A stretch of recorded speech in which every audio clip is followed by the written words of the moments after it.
¿no? Ya hemos conversado de eso. Yo me imagino, como siempre les digo, que ya algunos han avanzado con sus profesores el contenido temático de la semana. Entonces lo que vamos a hacer más que repasar ese contenido temático, hacer algunas precisiones, algunos comentarios, y si ustedes quieren preguntar, pues preguntan y yo contesto, ¿no? No hay ningún problema. Eh, bueno, esta semana eh, el tema ha sido el conocimiento, ¿no? O es el conocimiento, que todavía no termina la semana, ¿no? O sea, sus profesores deben estar trabajando con ustedes el tema del conocimiento. Y yo me imagino que, porque además yo mismo lo hago, ¿no?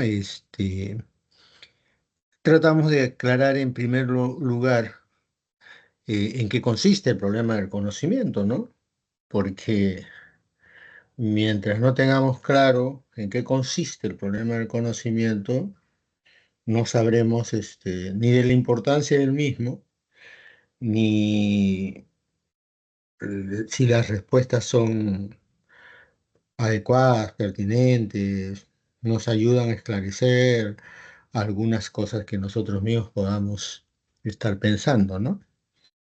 Y entonces vamos a aclarar algunas cositas que son necesarias para, por un lado, como les decía, entender por qué se considera que aquí hay un problema en el tema del conocimiento y por qué alguna de las alternativas, ¿no? Porque algunos filósofos han tratado de resolver este problema, aclarar el problema y resolverlo, y la razón por la cual, digamos, no hay una solución al problema, ¿no?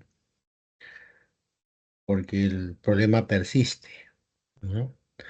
Hay quienes dicen que los problemas filosóficos, entre las características que tiene, es que nunca son resueltos y nunca se haya solución a ellos, aunque sí hay respuestas.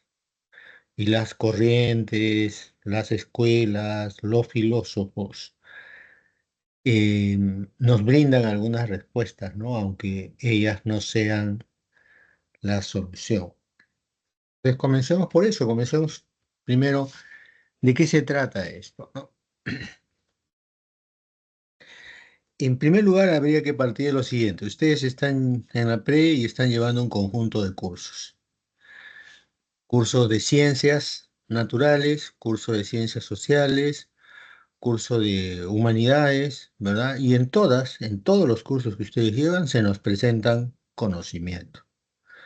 Uno a partir de eso, uno podría decir, bueno, sí conocemos, realmente sí conocemos, ¿no? Hay conocimiento. A la pregunta, ¿es posible el conocimiento? De inmediato y naturalmente tendríamos que decir sí, ¿no? Sí es posible conocer. Si no, no tendríamos explicación acerca de la ciencia en general, ¿no? Entonces sí parece que podamos conocer. Es más, estamos en las clases que llevamos en la pre, escuchando a gentes, los profesores, nosotros, ¿no? Escuchando a gente que nos presenta un conjunto de conocimientos, ¿no? Nos ofrecen conocimiento. En las ciencias en general, y sobre todo en las llamadas ciencias formales, que siempre han servido como paradigmas, ¿no? Como modelos de conocimientos, ¿no? Ahí parece estar claro que sí podemos conocer y además el conocimiento que se logra ahí parece ser un conocimiento verdadero y además donde la verdad de ese conocimiento da cuenta de que parece ser universal, ¿no? Los conocimientos que ahí se nos plantean, ¿no? Sea uno que esté en China, o sea uno que esté en Estados Unidos, o sea uno que esté en Argentina, sea uno que esté en Perú. eh, la suma de los ángulos de un triángulo es igual a 180 grados. O sea, se va a sostener lo mismo, ¿no? Eh, y vamos a afirmar que ahí estamos frente a un conocimiento de validez universal. ¿Alguien quería decir algo? Me avisan, por favor, si alguien quiere decir algo. ¿Ah?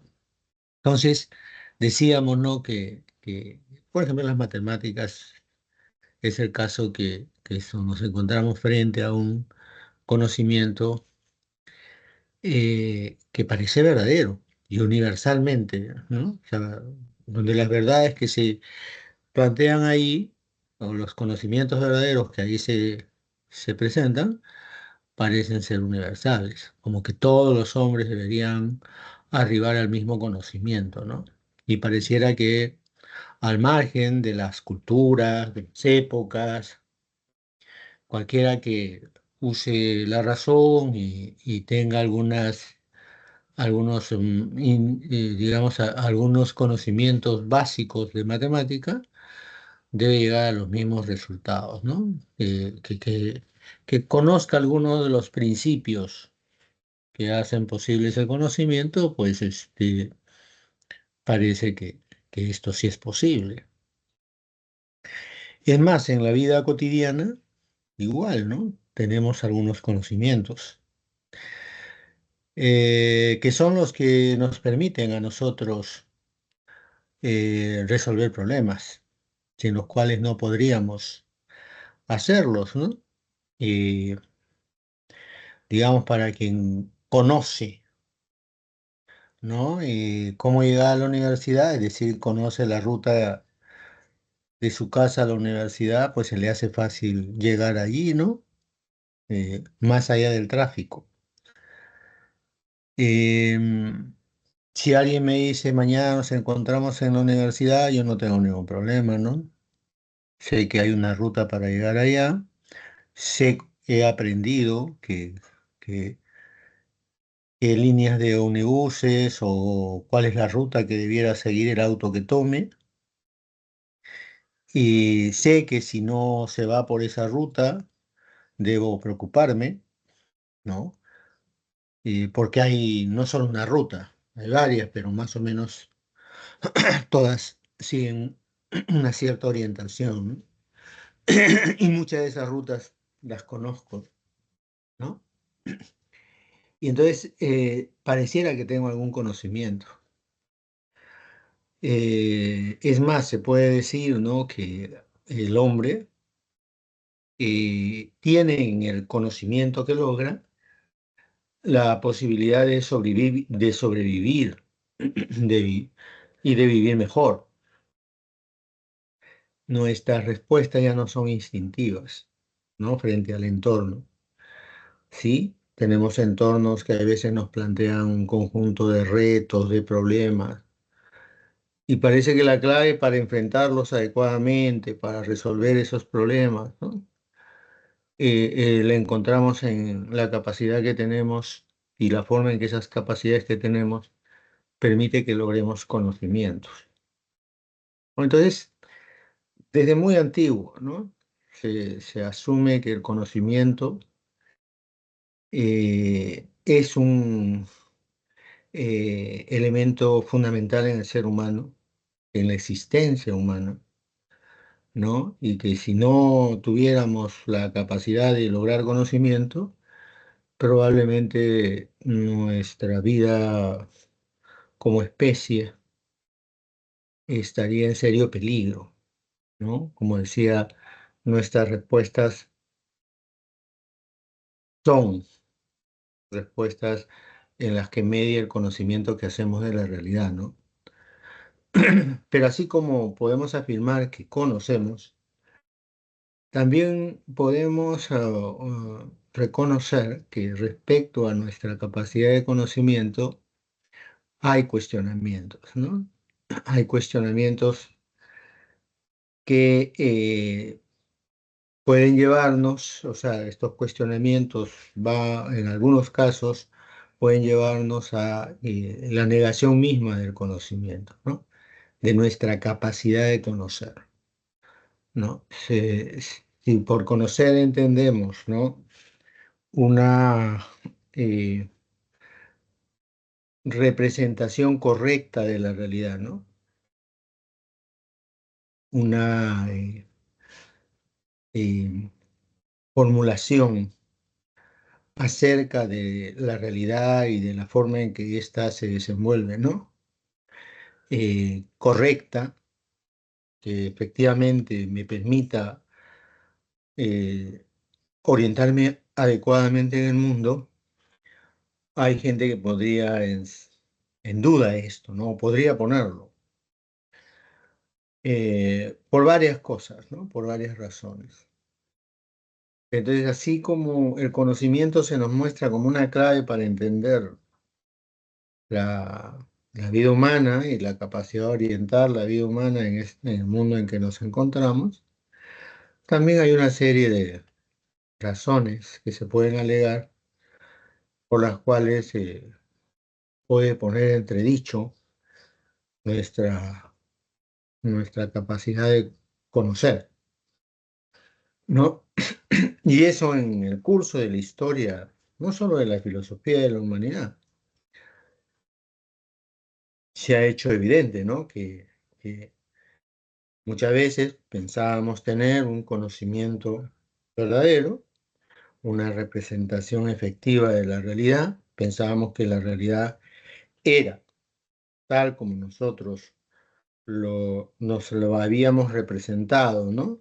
Representación que las expresamos a través del lenguaje, ¿no? Con ayuda del lenguaje. Eh, Decía, ¿no?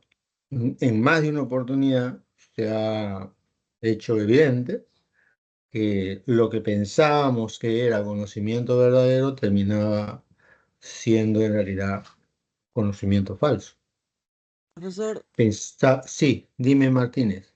sí, entonces, en la filosofía del conocimiento, ¿a qué punto quiere llegar? O sea, ¿quiere saber si el conocimiento que adquirimos es verdadero, es falso o es verdadero? ¿O saber si podemos llegar a más? No, ¿a qué punto? ¿Qué estudia la filosofía con el conocimiento? Ya. Primero, gracias Alexander por preguntar, ¿no? Siempre es mejor una clase en la que el alumno pregunta, porque eso da cuenta de que efectivamente estamos en un verdadero proceso de enseñanza-aprendizaje, ¿no? Y donde las dudas que tengamos buscan ser aclaradas, que tiene que ver con la respuesta que te voy a dar en relación a lo que has preguntado. Una de las definiciones tradicionales de la filosofía es que la filosofía es búsqueda de la verdad. Sí, esa es una de las maneras como se suele definir la filosofía, ¿no? Como búsqueda de la verdad. Pero ahí hay que reparar en esto, ¿no? Es búsqueda de la verdad, no es posesión de la verdad, ¿no? Y justamente personajes como Sócrates, por ejemplo, aunque esto se puede trasladar hasta Pitágoras, ¿no? Heráclito, que ellos habrían dicho que, claro, ellos no están en posesión, ¿no? Sino están buscando la verdad. Esto de amar el saber tiene que ver con eso, ¿no? Amar la sabiduría, ¿no? Que es que es la definición etimológica de la palabra filosofía, ¿no? Bueno, amar es saber, ¿no? Pero se ama lo que se busca poseer, no lo que ya se tiene en posesión. Entonces es búsqueda de la verdad, la filosofía es búsqueda. La ciencia es búsqueda de la verdad. No es necesariamente posesión de ella, ¿no? De la verdad. Es a los que aspiramos. Justamente porque aspiramos a la verdad es que hacemos todos los esfuerzos para tratar de alcanzarla, ¿no? Claro, creo que esto decía Sócrates, ¿no? Él aplicaba el método inductivo en el tema de la mayéutica. que la verdad se logra llegar a una definición o verdad universal con el conocimiento con fundamentos. Por eso, vayamos pasito a pasito para que no nos confundamos, ¿sí? Primero, la filosofía es búsqueda de la verdad, ¿sí? O sea, nos ponemos en camino a la verdad. Es más, la palabra camino en latín es la que ha llevado a la palabra método. O sea, buscamos un método, un camino que nos lleve a la verdad. Así como hasta ahora, ¿no? No tenemos certeza de que realmente tengamos posesión de la verdad. Igual también no se puede afirmar categóricamente que ya tengamos el camino que nos conduce a ella, ¿no? Siempre va a haber una discusión acerca de cuál es el mejor camino o cuál es el camino más apropiado o el que nos lleva a la verdad, ¿no? ¿Cuál es el método?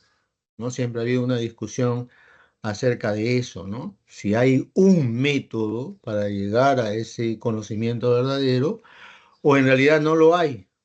Que ahí tenemos la discusión que hay entre los epistemólogos, ¿no? Que es lo que seguro la semana que viene se va a tratar en el curso.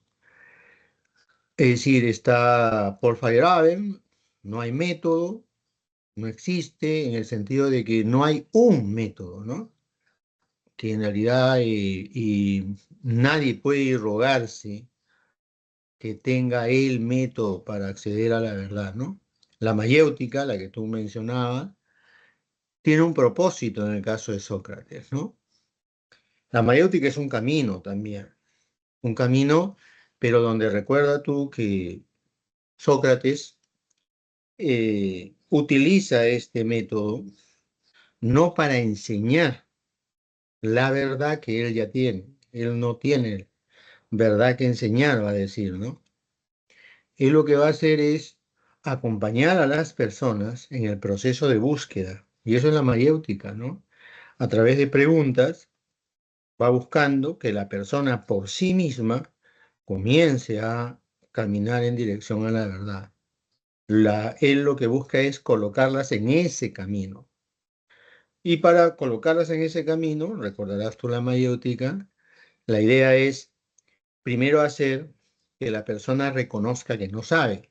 Es decir, que las creencias que tenía y que él juzgaba como verdaderas, no lo eran. O sea, el primer paso para entrar en ese camino de búsqueda de la verdad era eso, ¿no? Evaluar las creencias que tenemos, nuestras creencias, ¿no? Por eso la enseñanza, en el caso socrático, era una enseñanza dirigida a la persona, ¿no?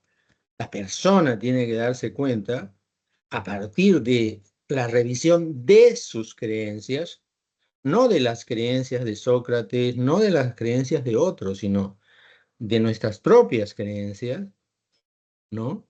Comenzar a tomar conocimiento, a tomar conciencia de que la mayor parte de las creencias que nosotros tenemos no se pueden decir que son verdaderas, porque no se pueden justificar. O sea, si tú, ¿no? Tú, Alexander, comienzas a revisar tus creencias, no las que te están diciendo otros, sino las tuyas, ¿no? Las que están ahí contigo. Si comienzas a revisar esas creencias, comienzas a hurgar si son verdaderas y donde decir que son verdaderas supone que puedes justificarlas, presentar razones que la justifiquen, presentar evidencias que la validen. Si tú no puedes hacer eso, tendrías que reconocer que esas creencias que tú tienes no pueden considerarse como verdaderas. Es decir, tendrías que reconocer que no tienes conocimiento, que te encuentras en una condición de ignorancia, ¿no? Eh, de ahí el gran problema que tiene Sócrates con las personas con las que ha hecho esto, ¿no? De ahí que lo lleven a juicio, ¿no? Porque obligando a las personas a que revisen sus creencias, estas han descubierto que sus creencias no son verdaderas, por lo tanto que su vida no tiene sentido. Sí, Y como, me acabo de dar y cuenta, me acabo de hurgar ahorita qué creencias son mías y qué creencias no son y, y no, siento que todas las creencias que se me han inculcado, todas las creencias que supongo tener, básicamente, me las ha inculcado la sociedad o mis padres o alguna persona. así Y es, claro, pero tienes que comenzar revisando tus creencias, pues. claro, claro. Claro, tienes que comenzar con ellas. Porque, claro, en la medida en que tú revises tus creencias y comiences a descubrir que ellas no tienen justificación, ¿verdad? Entonces te vas a colocar en una mejor disposición en relación a la búsqueda de la verdad. Y ojo, Sócrates no le dice a nadie cuál es el camino que va a tomar. No le dice a nadie. Solamente él quiere mostrar que somos ignorantes y quiere conseguir desde la ignorancia que reconocemos colocarnos en esa disposición. Y como tú acabas de decir, es decir, tú, en la medida en que tus creencias no son tuyas en el sentido de que tú las has producido, sino son creencias que compartes con otros, sea porque tus padres te las han inculcado, sea por las creencias que has aprendido a partir de tus amigos, sea las creencias que los profesores te han enseñado, ¿no? Porque al final los profesores transmiten creencias, ¿no? Claro, se supone que las creencias que transmiten no son las mismas que nuestros padres nos han transmitido en el sentido de que, como decía hace un rato, tus profesores, los que te están enseñando ahora en la pre, se supone que te están presentando creencias que sí tienen justificación, pero hay que ver si las tienen, porque, digamos, la enseñanza tiene eso de peculiar también, ¿no? Hay profesores que nos presentan creencias sin justificarlas, ¿no? Simplemente las presentan. O sea, presentan digamos, un conjunto de proposiciones, pero no en el marco de una argumentación, por ejemplo, ¿no? Entonces, hay que comenzar a darnos cuenta de que hay un conjunto de creencias que han ido incorporándose a nosotros, pero no son solo nuestras, las hacemos nuestras, sí. Es más, podemos inclusive a partir de esas creencias producir otras ya más personales, pero no dejan de ser creencias compartidas con. Por eso, cuando tú criticas tus creencias, ¿no? Y sobre todo si esa crítica, esa revisión crítica es pública, cosa que hacía Sócrates, eso por eso le ganaba muchos enemigos en la ciudad de Atenas. Porque revisando la creencia de una persona, al final de cuentas estaba revisando las creencias de todas, ¿no? Las personas. Y al mostrar que éstas no tienen justificación, al final de cuentas estaba mostrando que las creencias que circulan en la ciudad no tienen justificación. Pero el punto de partida es la persona, no es la comunidad en su conjunto. Más bien, la repercusión que tiene en la comunidad hace que Sócrates sea visto como un enemigo de la ciudad, ¿no? Y hace que las personas lo acusen en esa dirección, ¿no?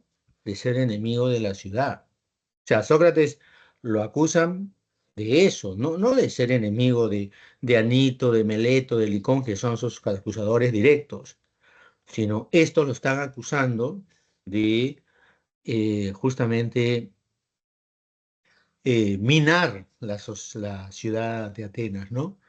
Minar la ciudad de Atenas al cuestionar las creencias que la comunidad de Atenas propugna, ¿no? Que sus habitantes tienen.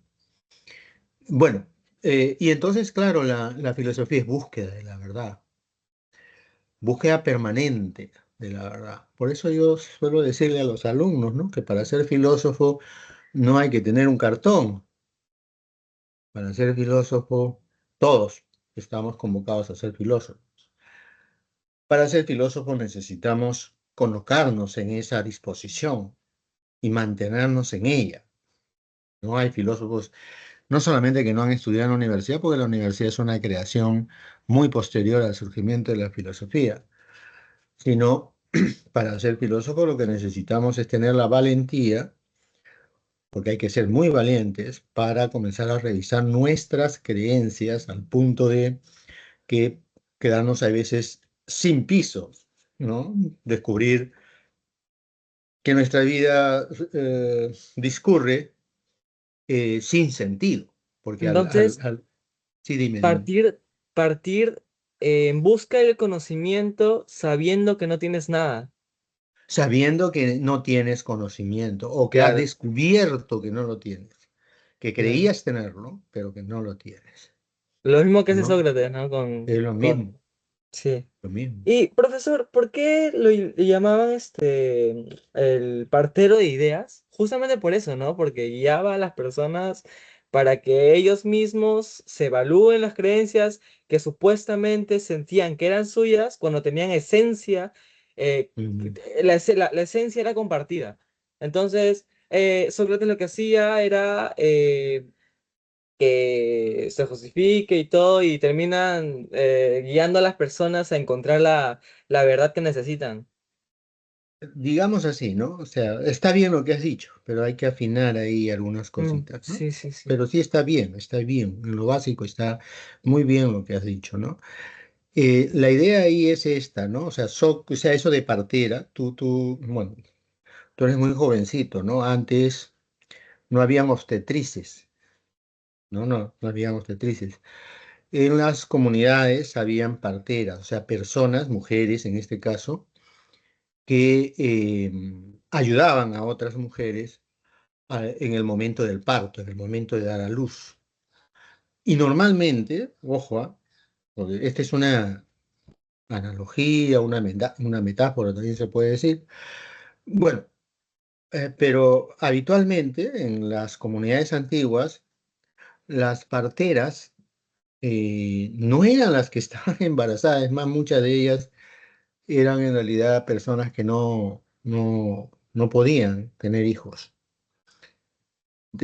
Por eso lo de Sócrates, ¿no? Yo solo sé que nada sé. O sea, no es que él sabe algo y ha venido a presentarte ese saber para que tú lo, te lo apropies o lo incorpores en ti, ¿no? No.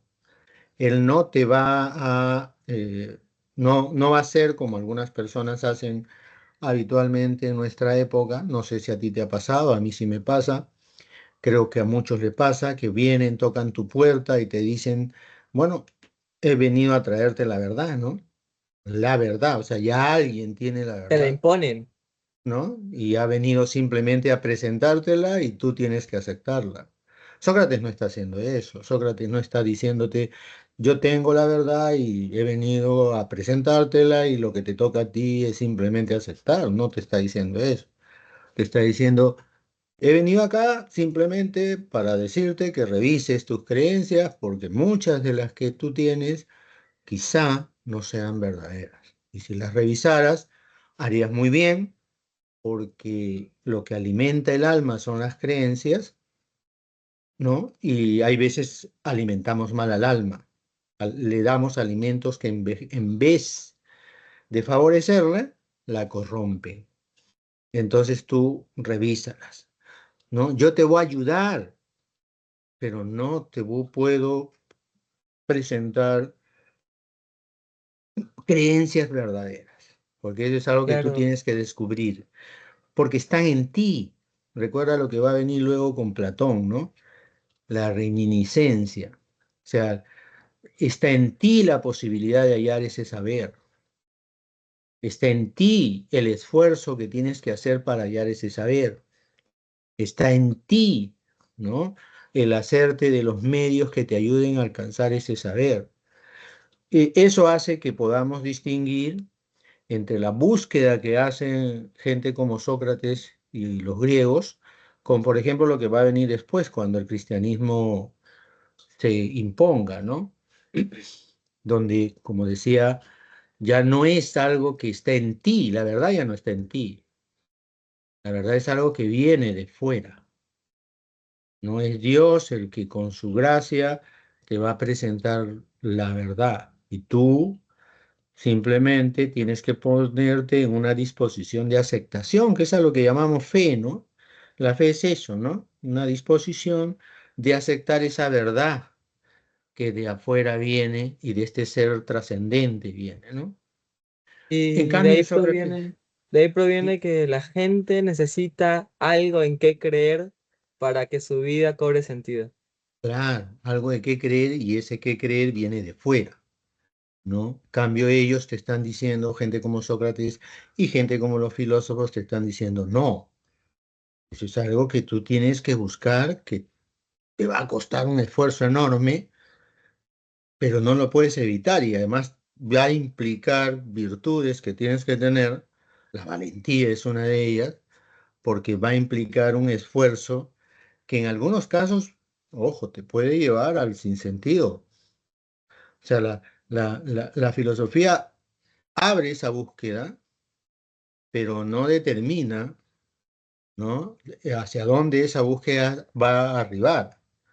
Si tú revisas tanto en la filosofía griega, en la filosofía medieval o en la filosofía moderna, siempre se abre como una posibilidad en esa búsqueda el no hallar nada.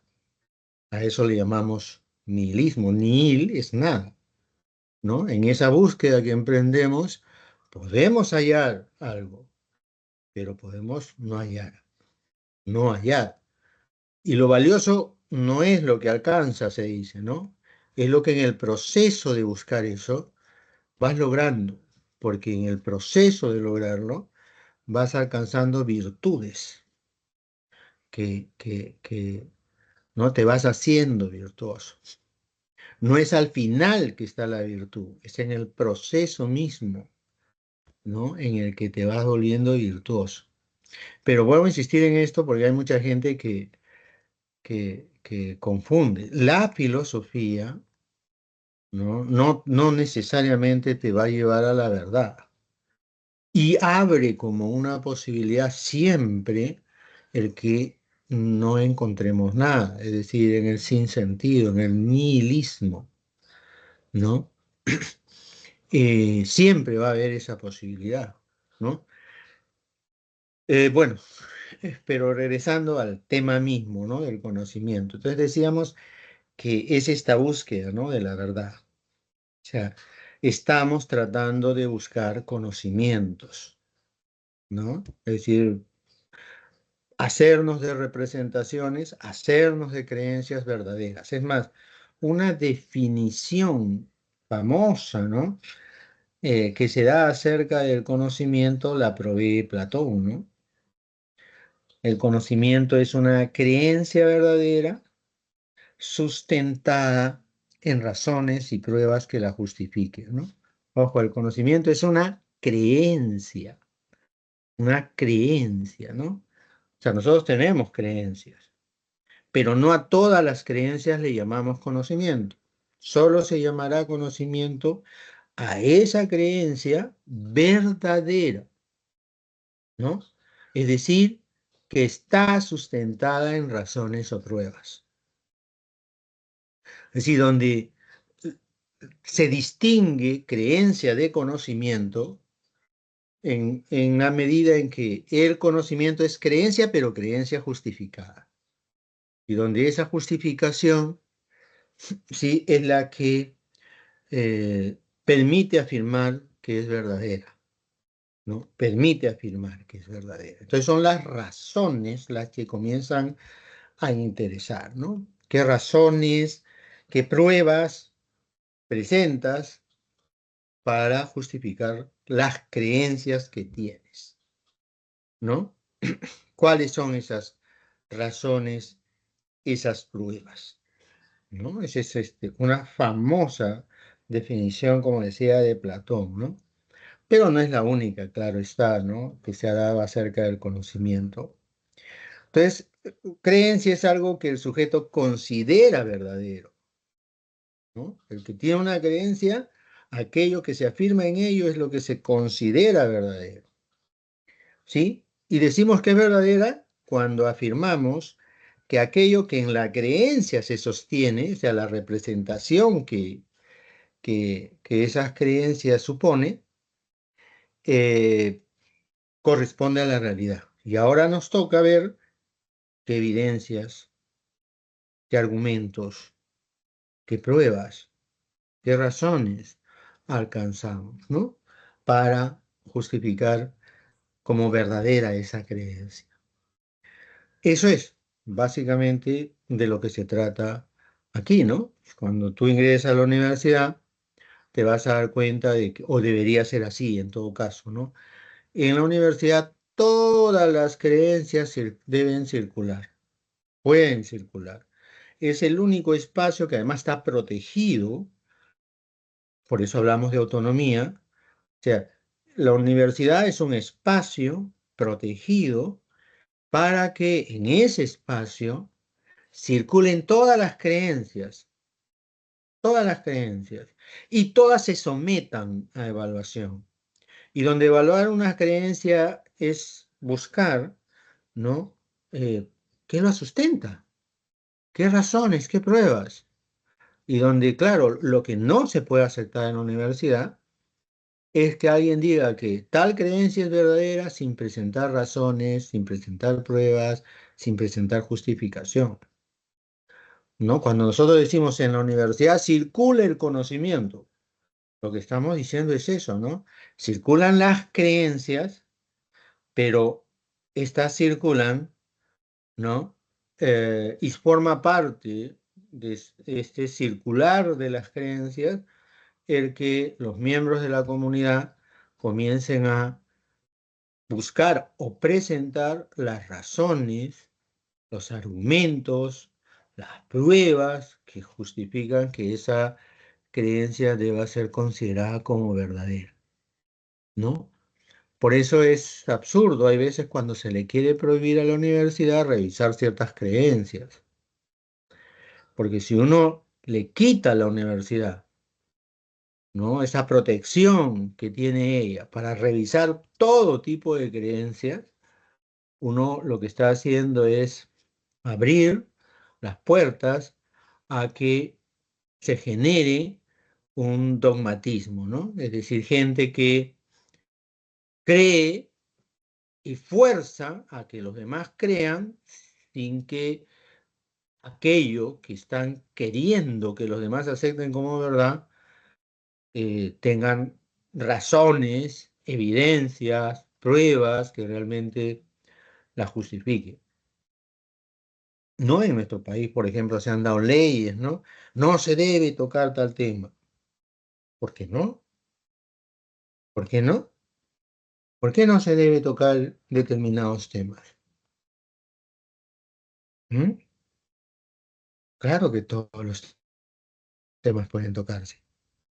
Es más, ese es el propósito de la universidad. Recuerda que la universidad, el precedente más, digamos, que tenemos de la universidad poco antiguo ya, de hace varios miles de años, es la Academia de Platón, ¿no? La academia era eso, como la universidad de hoy, ¿no?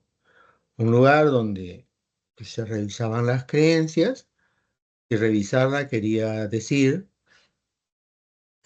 se evaluaba esas creencias, se buscaba establecer si habían argumentos, pruebas que la validen o no la validen, ¿no?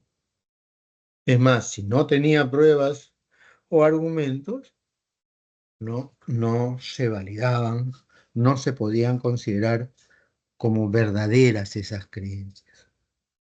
Entonces, bueno, eso como una suerte de introducción, ¿ya? No sé si hasta ahí tienes alguna pregunta, algo que quisieras que se aclare. Entonces, el dogmatismo habla, profesor, sobre que el conocimiento es limitado y que no se puede saber del todo. No, más bien el dogmatismo, y lo vamos a ver en un ratito, porque hay una corriente dentro de la nociología que se califica como dogmática. Claro, una cosa es el dogmatismo en el marco de la discusión filosófica sobre el conocimiento, y otra es el dogmatismo en términos generales que a veces utilizamos para señalar que hay algunas creencias cuya verdad no se discute, simplemente se acepta, ¿no? La religión es muy dogmática, ¿no? O sea, digamos, que Dios es uno y trino. ¿Cómo se justifica eso, no? Es un dogma, se dice, ¿no? Es decir, es algo que no se necesita probar. Se acepta o no, punto. No hay forma de argumentar, de probar, ¿no? Hay intentos de demostrar la existencia de Dios, pero para el creyente no hay discusión acerca de que Dios exista. El creyente que acepta discutir si Dios existe o no, ya no es creyente, ¿no? Para el creyente Dios existe y punto. Ese es un dogma. Eso no entra a discusión. Por eso todos los esfuerzos realizados pues, por Tomás, por San Agustín, por, por todos estos filósofos medievales, ¿no? De demostrar la existencia de Dios, van a ser cuestionados por algunos también filósofos medievales, ¿no? Porque eso es aceptar una exigencia que, digamos, proviene de un ámbito que es el de la filosofía, pero no el de la religión misma, ¿no? El creyente no necesita probar, por ejemplo, ¿no? Que María tuvo un hijo y sin embargo es una virgen. Ese es un dogma, ese es un dogma. Eso no se prueba, eso se acepta. A eso me estoy refiriendo como dogmático en este momento, ¿no? O sea, ese conjunto de creencias que se afirman nada más y que se aceptan, donde no hay revisión posible, ¿no? Donde no hay búsqueda de evidencia o de argumentos que determinen su verdad, ¿no?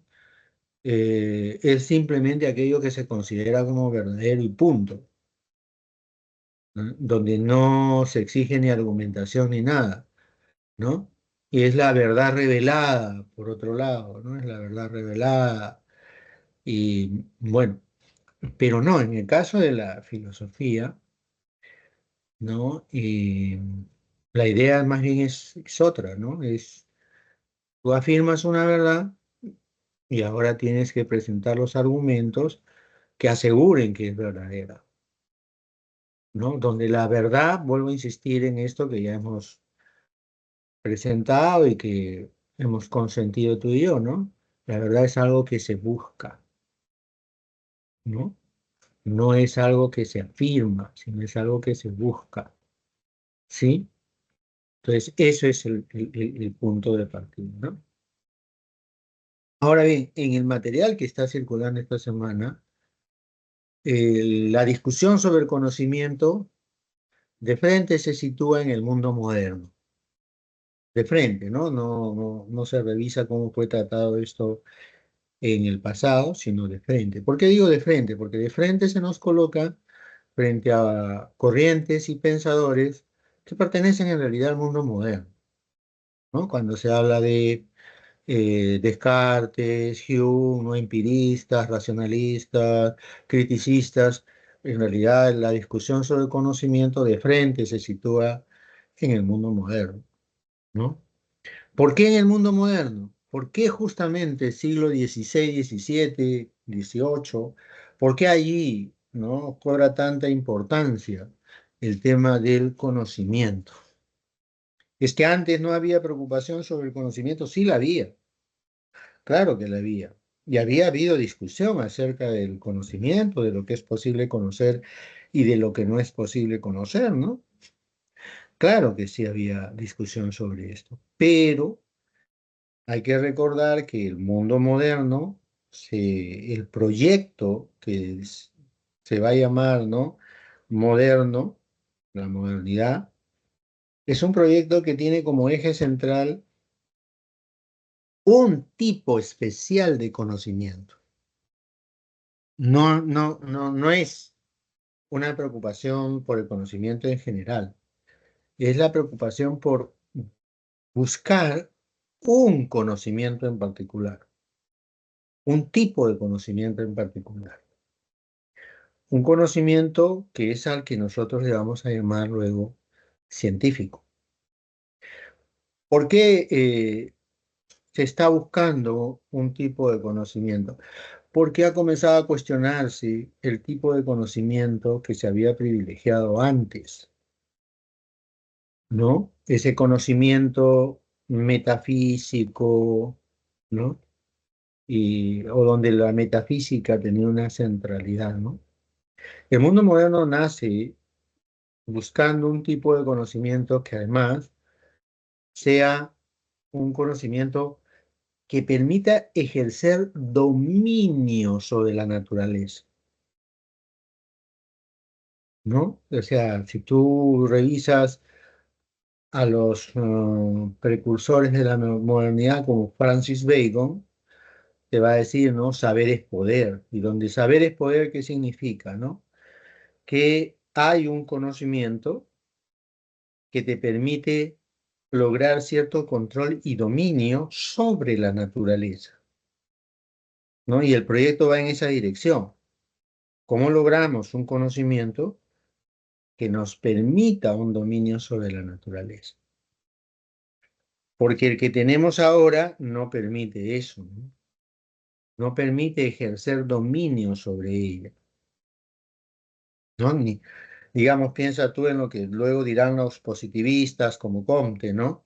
Que antes explicábamos las cosas apelando a dioses, divinidades, luego apelando a entes metafísicos. En cambio ahora, o sea, se está hablando de la modernidad, ¿no? El conocimiento, nuestras explicaciones de la naturaleza no apelan ni a dioses ni a entes metafísicos, sino se ciñen a los hechos, hurgando en los hechos, reconocen las regularidades presentes en ellas, se toma cuenta de esas regularidades y luego se utiliza el conocimiento de esas regularidades para ejercer control sobre la naturaleza, dominarla.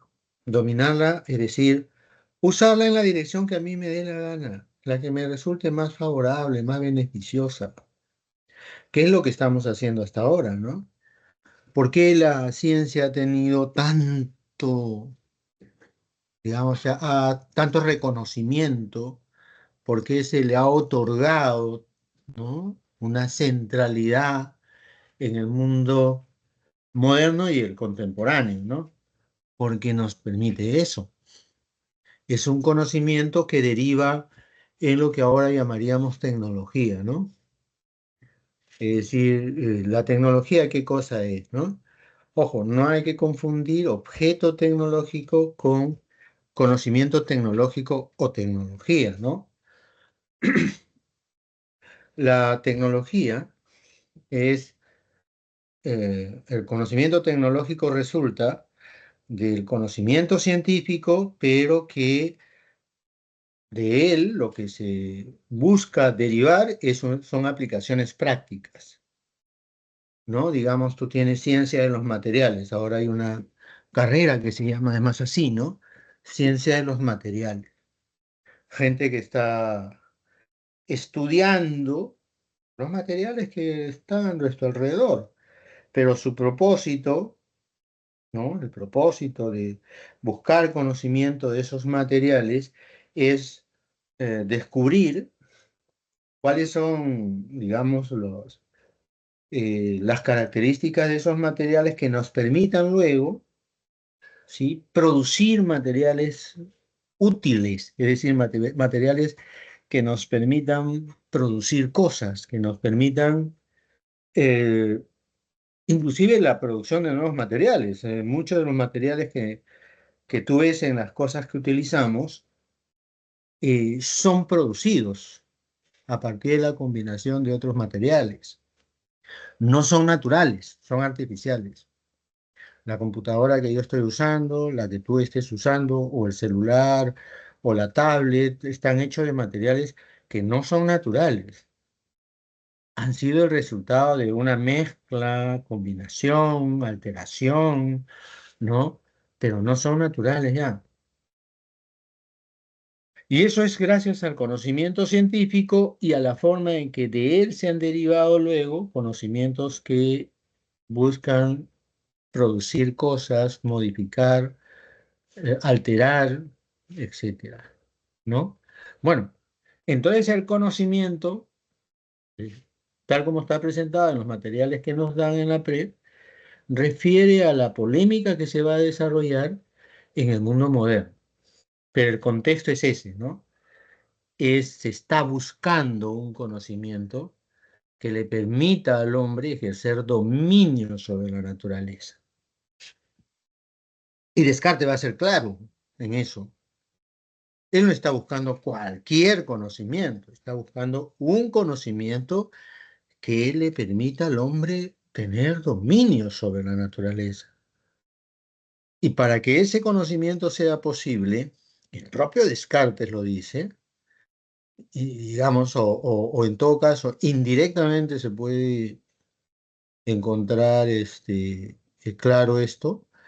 eh, Descartes lo que está buscando es que la realidad que ese conocimiento puede conocer es una realidad que nos presenta a la naturaleza despojada de toda sacralidad. Sacralidad se refiere a carácter de sagrado, ¿no? La naturaleza ya no tiene ningún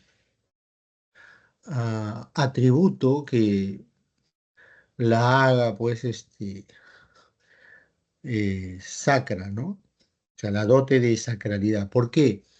Porque lo que es sagrado es un misterio, ¿no? Es algo que no se puede aprender, coger. Por eso Descartes reduce la naturaleza, reduce el cuerpo a pura extensión, ¿no? Ahora todo lo que llamamos naturaleza es simplemente extensión, realidad extensa, ¿no?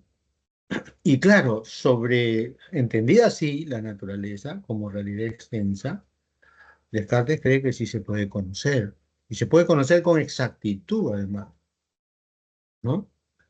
Porque recuerda, extensión es un término que alude a algo que se puede cuantificar, ¿sí?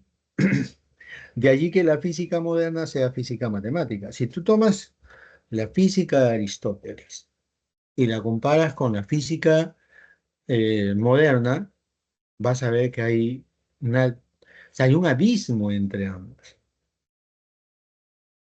¿no? Aristóteles cuando habla de la naturaleza, del movimiento, ¿no?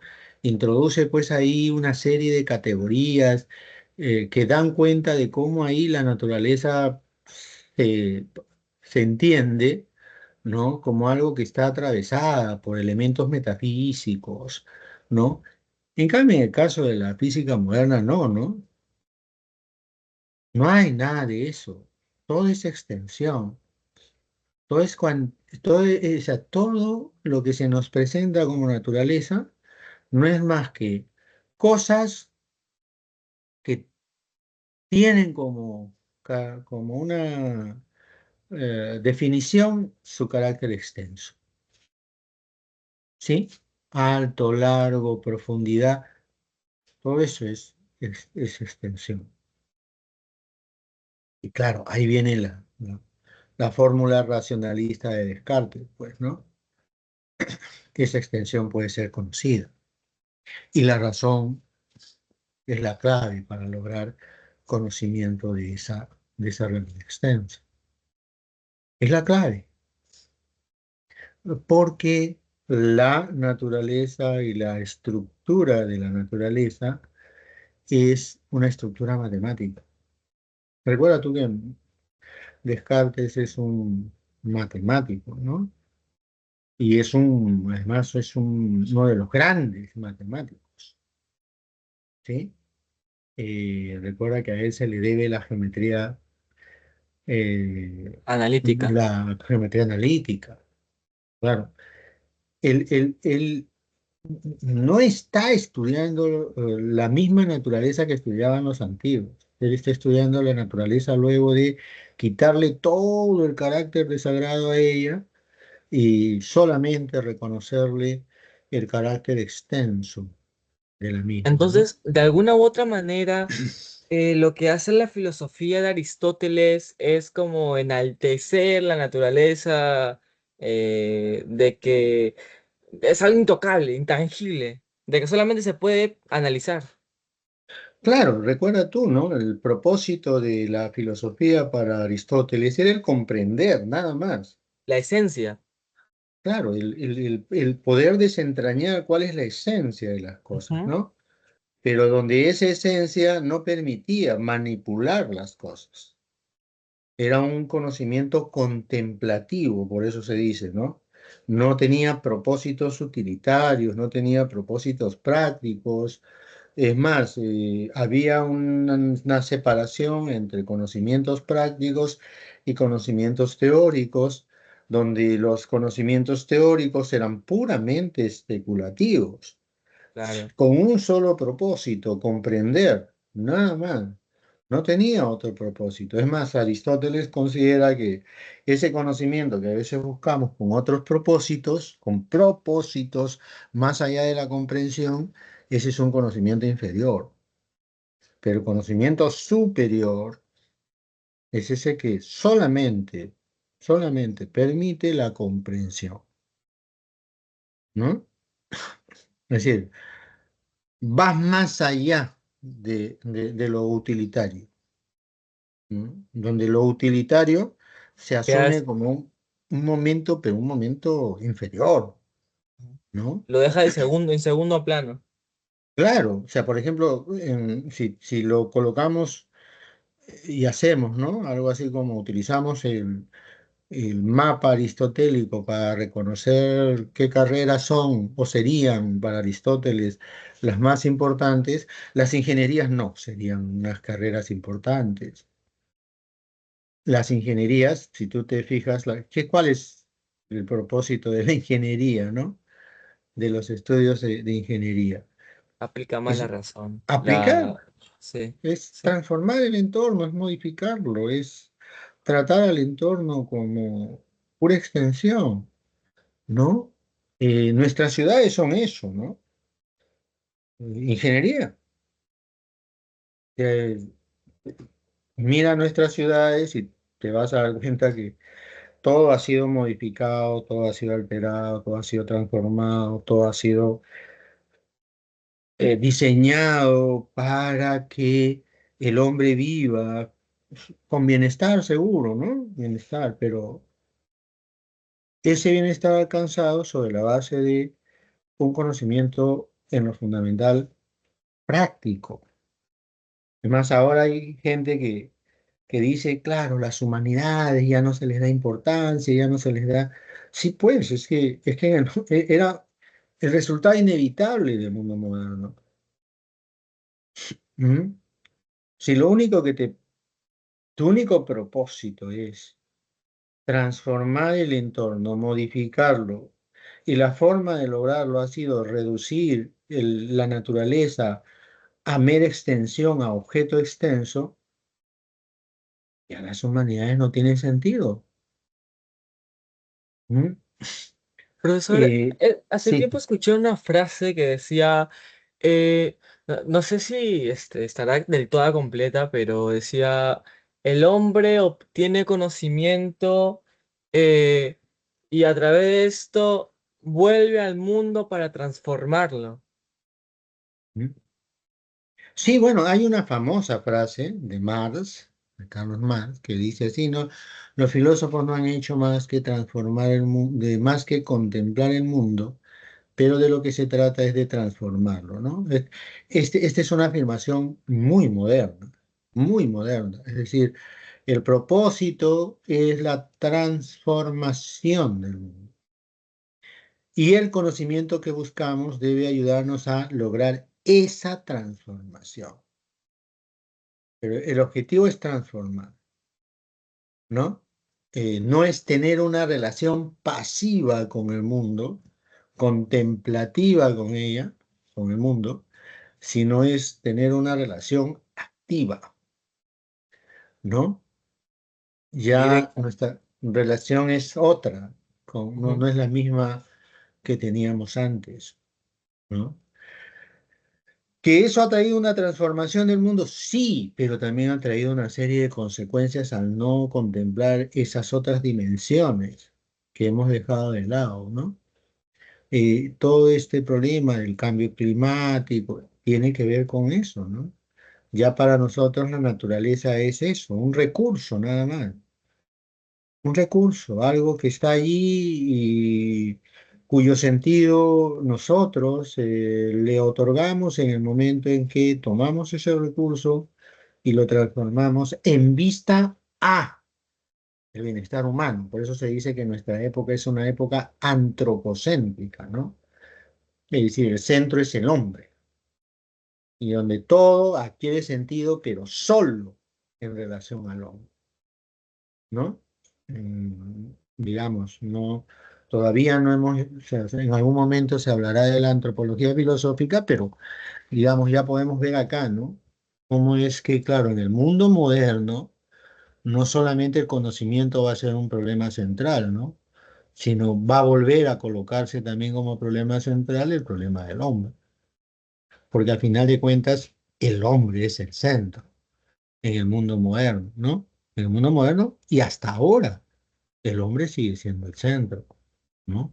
Si bien es cierto, hay esfuerzos por tratar de repensar esto, ¿no? De hacernos revisar, ¿no? Esta visión antropocéntrica, ¿no? Sin embargo, eso no se está consiguiendo, ¿no? Por lo menos no, Un tanto egoísta por no pensar en repercusiones exteriores hacia posibilidades en el futuro, de qué pasaría si. claro, o sea, olvidando que la naturaleza no solamente es recursos disponibles, ¿no? Sino la naturaleza es lo que sostiene la vida misma y la vida humana. O Claro, sea, si yo la reduzco a recurso, tengo un problema, pues, porque ya no estoy viendo estoy más allá. consciente. Claro, ella está más allá de ser un mero recurso. Justo lo que hacía Aristóteles, ¿no? Sí, pero ahí hay que tener cuidado, ¿no? Ok. Porque en el caso de Aristóteles, no es que ese sea un tema central. O sea, la preocupación por la naturaleza no existe tal como ahora nosotros la tenemos, no existe en la antigüedad, ¿no? O sea, Claro, claro. nosotros existe justamente a partir de que el exceso al que hemos llevado, ¿no? Y dada la visión que tenemos de la naturaleza, ¿no? El exceso en explotarla, en maltratarla, en trastocarla, ¿no? Es la que nos ha obligado a colocar el tema de la naturaleza como un tema central, ¿no? Hoy no se puede pensar en el futuro, por ejemplo, sin afrontar el tema de la naturaleza y la necesidad que tenemos de construir una nueva manera de ver la naturaleza, ¿no? De resignificar el concepto de naturaleza. Así como los modernos, como Descartes, introdujeron un significado de la naturaleza diferente, ¿no? Reduciendo la mera extensión, nosotros vamos a tener que resignificar la naturaleza. De lo contrario, la crisis no solamente continuará, ¿no? Sino se profundizará. Y ya sabemos que si el problema digamos, de la alteración del entorno natural se profundiza, lo que está en peligro ya ni siquiera es la sola existencia de la especie humana, ¿no? Lo que está en peligro es la existencia de la vida misma en el planeta. Y eso deberíamos, como sujetos racionales, deberíamos tenerlo claro, ¿no? Sí Pero es. parece que mucha gente no lo tiene claro, ¿no? Todavía cree que es posible tratar a la naturaleza como mera extensión, como mero objeto, sin que eso tenga repercusiones graves. O en el caso de algunas personas, sobre todo las que son muy ricas, que creen que la forma de evitar esto es pues buscando otro planeta para ver si migramos, ¿no? Es verdad, es verdad, es verdad. ¿No? O sea, esta apuesta por llevar la vida a Marte tiene que ver con eso, O ¿no? sea, básicamente da por hecho de que, este, bueno, se escasea, matamos la naturaleza, no se preocupen, estamos buscando otro planeta, otro lugar para Pero vivir. claro, que además con un engaño, ¿no? Porque a ese planeta no vamos a ir tú o yo. Claro, es muy reducido, No demasiado. solamente por lo reducido, sino además porque la vez pasada hicieron un vuelo, porque hay varias empresas, ¿no? Una es la de Ujú. Elon Musk, pero está esta, la de Bezos y otros ricos que ahí están en esa lógica de tratar de hacer negocio, por ejemplo, ¿no? Llevando a la gente a que cruce, ¿no? La atmósfera para mirar fuera de la Tierra, ¿no? Tener esa experiencia de ingravidez y mirar, bueno, pero tú sabes cuánto pagaba cada persona que se iba ahí. Estaba Claro. pagando millones. Entonces, quien quiera irse a Marte, no somos No tú hay y yo, ¿no? boleto No hay gratis. boleto al que Claro. podamos acceder, ¿no? No están pensando en nosotros. No en la mayoría me refiero, ¿no? En la mayoría de la Mm. población. No, no, no. Pero más allá de que piensen o no en nosotros, ¿no? Lo que tú dices, o sea, no están pensando en resolver el problema. Quieren seguir mirando a la naturaleza como mera extensión, como proveedora de recursos y hay que explotarla al máximo. Y ya si hay problemas, pues bueno, ya ahí para eso están haciendo sus naves y para eso quieren ir fuera, ¿no? De este planeta buscando otro. Entonces, bueno, pero eso tiene su origen en este cambio que se produce, como te decía, en los inicios del mundo moderno y en ese tipo de conocimiento que se está buscando en el mundo moderno, ¿no? Por eso, cuando en el material nos colocan la discusión de frente en el mundo moderno, sí, ya de por sí es algo que debería llamarnos la atención, ¿no? Ujú. Porque en realidad la discusión ahí no es acerca del conocimiento en general, es cómo logramos un conocimiento que nos permita control y dominio. Ahí ya vienen las alternativas, pues, ¿no? Y Descartes cree que ese conocimiento que buscamos es el conocimiento que la razón nos provee. Eh, Hume dirá que Locke, Hume, ¿no? Dirán, bueno, es el conocimiento que tiene su origen en la experiencia y donde el límite es la experiencia de ese conocimiento que buscamos. Y Kant que dirá, pues bueno, ese conocimiento que estamos buscando es el que resulta, ¿no? De la experiencia y la razón. Aquí nos vamos a hacer, Combinadas. ¿no? Es lo que llaman el criticismo, bueno. Y Ujú. aquí nos detenemos un poquito en Kant, ¿ya? Porque es interesante lo de Kant, es interesante, pero ojo, siempre están discutiendo acerca de ese conocimiento que se está buscando y que debe de permitirnos control y dominio. O sea, el propio Kant no escapa de eso, sigue en esa discusión. Más bien la lleva a un nivel muy interesante, que de alguna manera deriva en lo que luego es el positivismo, ¿no? O Ujú. sea, recuerda tú, Kant está diciendo, por ejemplo, ¿no? Que no conocemos la realidad en sí, a eso le llaman numeno, sino conocemos solo los fenómenos. ¿Cuál es la prueba de que conocemos y conocemos con exactitud los fenómenos? ¿Ah? O sea, para Kant eso no debe quepar duda en nosotros. O sea, de que sí podemos conocer, de eso no debe quepar duda. Pero que claro, el conocimiento que podemos tener, conocimiento preciso, conocimiento exacto, es de la realidad que experimentamos. Eso, a eso es a lo que está llamando fenómeno, ¿no? Recuerda, la ciencia estudia los fenómenos naturales, es decir, esa realidad que experimentamos, ¿no? Y que identificamos como naturaleza. Pero, ojo, naturaleza experimentada, lo que experimentamos como tal, ¿no? Dice, Kant es clarísimo en eso, o sea, no, él no está pensando, porque yo veo que pone ejemplos a veces sacados de la vida cotidiana, ¿no? Claro. No, para Kant la prueba de que conocemos verdaderamente,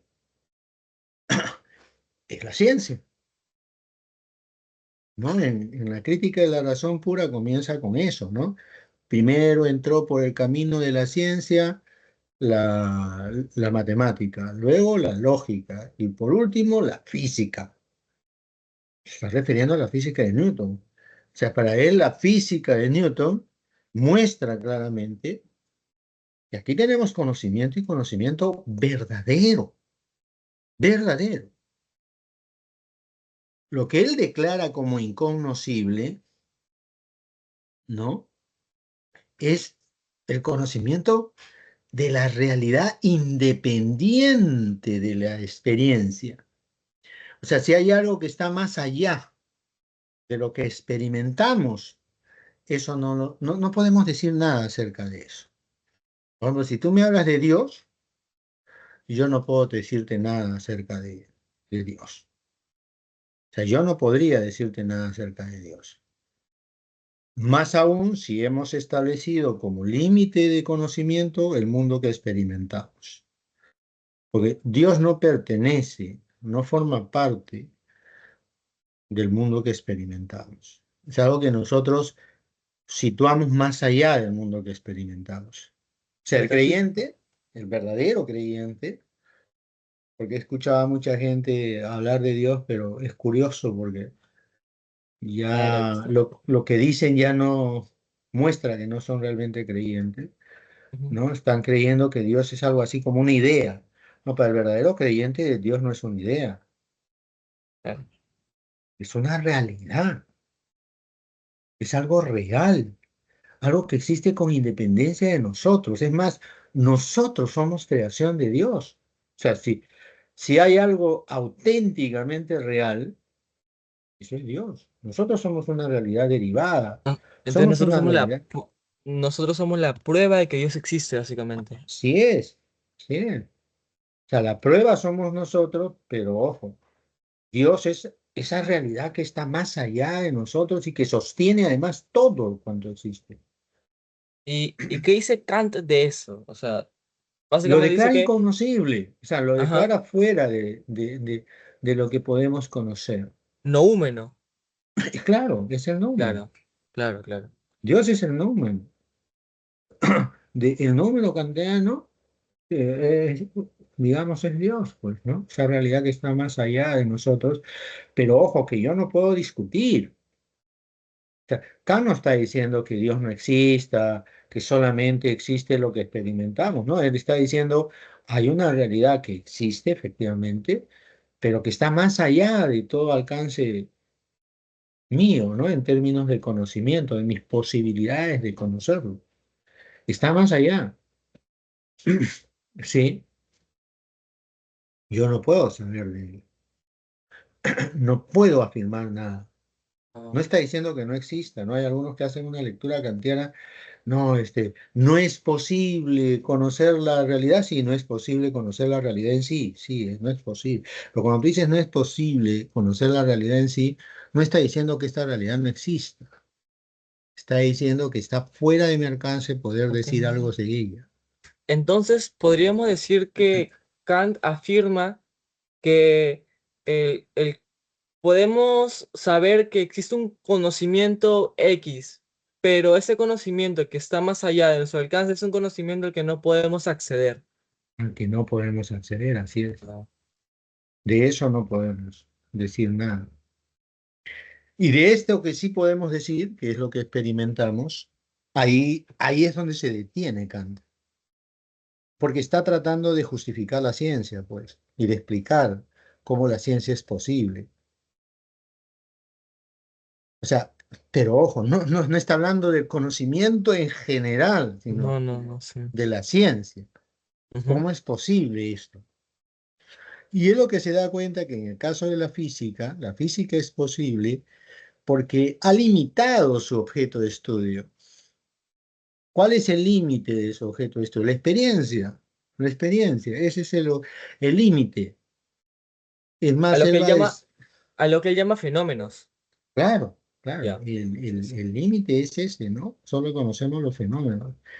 Recuerda tú, ¿no? Él va a decir algo bien interesante. Él va a decir que a él, Hume, David Hume, el empirista David Hume, Ujú. lo despertó de su sueño dogmático, ¿no? ¿Cómo así eso de que lo despertó de su sueño dogmático? Claro, dogmático se decía de los racionalistas como Descartes, ¿no? Ellos creían en que el conocimiento era posible, pero en A el través de la caso de razón. Descartes, no, era posible conocer Ajá. la realidad en sí, ¿no? Y Hume dice, no, esa realidad en sí no se puede conocer. Siempre conocemos el mundo que experimentamos, el mundo del cual hacemos experiencia, ¿no? Eso que experimentamos como mundo, de eso podemos conocer, ¿no? Más allá de eso no es posible. Entonces dice, claro, me hizo notar eso, ¿no? Que en realidad la ciencia de la que hablamos como conocimiento lo es porque ha reducido su objeto de estudio a simplemente aquello que es posible de experimentarse, ¿no? Y claro, cuando tú hablas de experimentarse, el mundo que experimentamos, le estás dando un papel muy importante al sujeto. Le estás dando un papel muy importante al sujeto. ¿Por qué? Porque el mundo que experimentamos remite a las condiciones que hay en el sujeto para experimentar ese mundo. O sea, yo hay colores que no veo. ¿Por qué no los veo? Porque no está dentro de mis posibilidades. Mis órganos sensoriales tienen unos límites. O sea, por ejemplo, hay colores que yo no veo. No los veo, pero podrían existir tales colores, pero yo no los veo. Es como cuando tú coges un microscopio, ¿no? De repente miras a través del microscopio y ves un mundo que a simple vista no veías. ¿Por qué a simple vista no ves ese mundo que el microscopio sí te muestra? Porque hay límites, pues. Y esos límites están impuestos por el sujeto. Lo que hay más de lo que experimentamos, pero yo solo puedo hablar de lo que experimentamos. O Solo puedo sea, hablar de lo que experimentamos. el sujeto mismo se pone el límite. El sujeto constituye el límite, pues. No es que se pone, el sujeto no se pone. Ya él supone un límite. No es que yo digo voy a ver las cosas hasta aquí. No. Es que hasta aquí me está permitido ver. Ah, ok, ya se le está impuesto. Pero claro. Ok. Esa es la experiencia posible que yo puedo hacer. Esa es la experiencia posible. Más allá, puede haber algo más allá, claro. Hemos descubierto cosas impresionantes. Cuando tú hablas de los átomos, por ejemplo, eso no lo ves a simple vista. No lo ves, no lo percibes, no lo tienes como experiencia inmediata. Eso es lo que vamos a ir descubriendo conforme ampliamos nuestra experiencia del mundo. Y la ampliamos a partir de introducir tecnologías que van a hacer que nuestra experiencia del mundo se amplíe. Pero en términos naturales, Tenemos unos límites, tenemos unos límites. Por eso la ciencia y el conocimiento científico se incrementa en la medida en que tú logres desarrollos tecnológicos y sobre todo desarrollos tecnológicos que te permitan ampliar tu experiencia en el mundo, ¿no? O sea, o sea, en la época de Kant, recuerda tú, ¿no? Y se ha desarrollado pues lo que se llama la revolución copernicana. Él mismo comenta eso, ¿no? Ujú, Pone como un elemento central en su explicación acerca de cómo la física se ha convertido en ciencia, ¿no? Eh, Se ha convertido en ciencia cuando de repente gente como Galileo, el propio Newton, se dieron cuenta que ellos solo el sol. podían Ajá, lograr conocimiento del mundo que experimentaban y que en el mundo que experimentaban una clave era el elemento tecnológico, ¿no? El desarrollo de ciertos objetos tecnológicos que amplían. Recuerda tú, ¿no? Galileo inventa el telescopio. claro. Y Lamentablemente ellos estaban impuestos a no avanzar más por el tema de la iglesia. La así edad es, oscura, claro, sí. claro. Y además la iglesia se oponía a que sea la experiencia la que limite nuestro conocimiento. Porque recuerda tú que las verdades religiosas siempre van más allá de la experiencia, Ujú, siempre desbordan toda experiencia. Cuando te hablan de Dios, de la inmortalidad del alma y etcétera, etcétera, en realidad te están llevando a más allá de lo que tú puedes experimentar. Pero hay una cosa que pasa pues con Galileo, ¿no?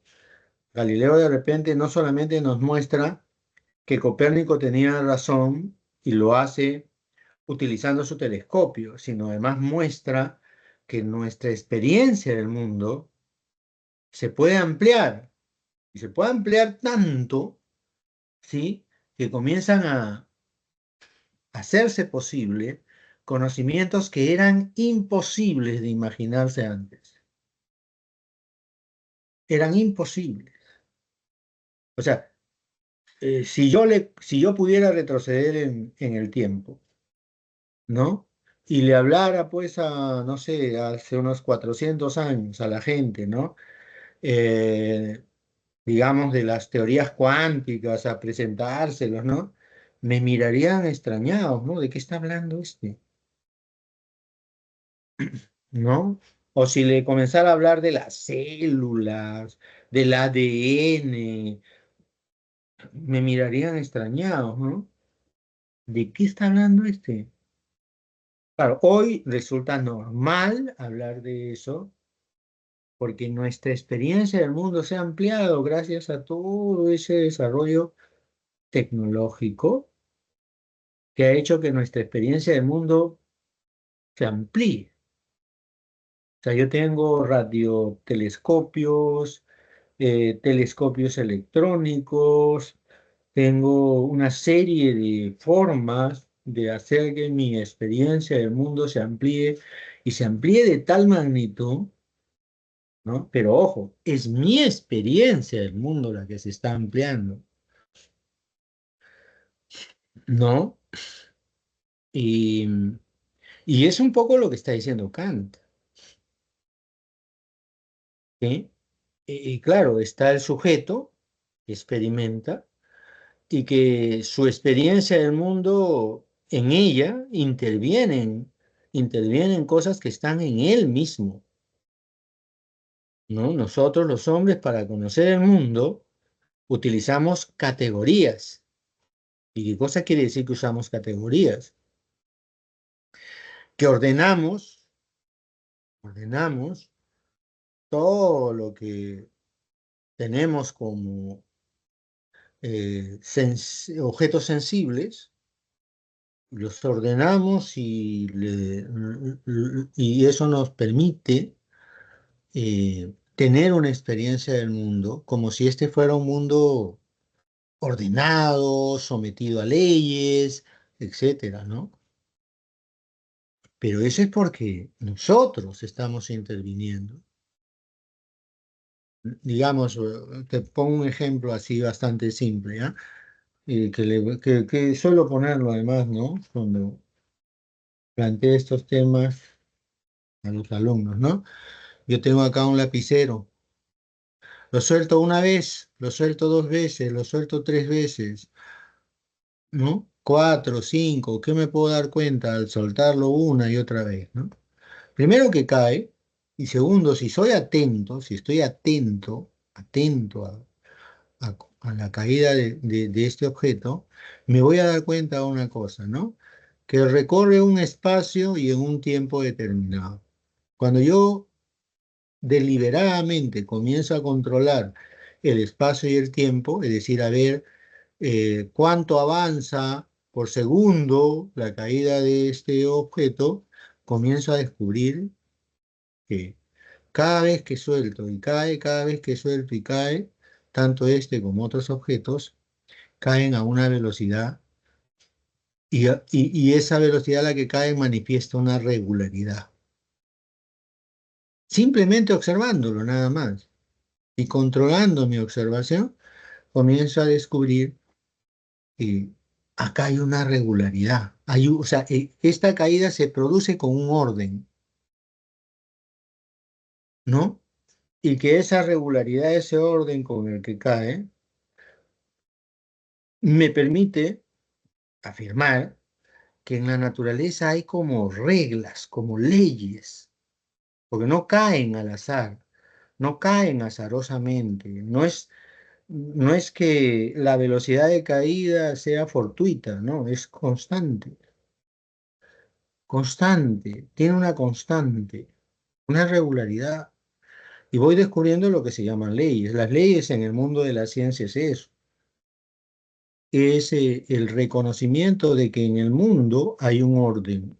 Y la prueba de la existencia de ese orden son las regularidades que en él se presentan, las leyes naturales. Y si yo conozco las leyes naturales, las puedo utilizar a favor.